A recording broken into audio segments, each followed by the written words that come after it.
আজি আমি আলোচনা কৰিম যে স্বাধীনতা দিৱসৰ দিনা কেনেকৈ ভাষণ আৰম্ভ কৰিব লাগে, অৰ্থাৎ 15 আগষ্টৰ দিনা কেনেকৈ ছাত্ৰ ছাত্ৰীসকলে ভাষণ দিব। তেন্তে আজিৰ ভিডিঅ'টো আমি আৰম্ভ কৰোঁ।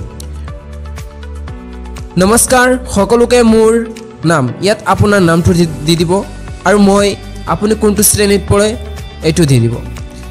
আজি স্বাধীনতা দিৱসৰ দিনা মই ভাষণ দিবলৈ ওলাইছোঁ। যদি কিবা ভুল হয় ক্ষমা কৰিব। যেনেকৈ আপোনালোকে সকলোৱে জানে, আমাৰ দেশ 1947 চনৰ 15 আগষ্টত ব্ৰিটিছৰ পৰা স্বাধীনতা লাভ কৰিছিল। সেইভাৱে আমি প্ৰতি বছৰে 15 আগষ্ট তাৰিখে আমি অতি উৎসাহেৰে স্বাধীনতা দিৱস উদযাপন কৰোঁ।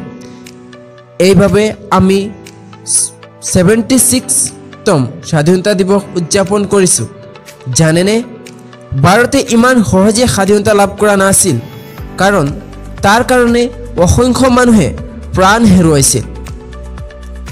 আজি আমি যি কৰি আছোঁ সেয়া সেইসকলৰ ত্যাগৰ ফল। সেয়েহে দিনটোৱে আমাৰ বাবে কেৱল সুখ কঢ়িয়াই অনাই নহয়, দুখৰো দিন। প্ৰতি বছৰে আমি আমাৰ দাসত্বৰ সেই সময়খিনি মনত পেলাই দুখ পাওঁ, কিন্তু দিৱসৰ কথাটো আমাৰ মনত পেলাওঁ, তেতিয়া ই আমাৰ সকলো বেদনা আৰু দুখ মুচি পেলায়। এইখিনি কৈ মই মোৰ চমু বক্তব্য ইয়াতে সামৰণি মাৰিলোঁ। ধন্যবাদ।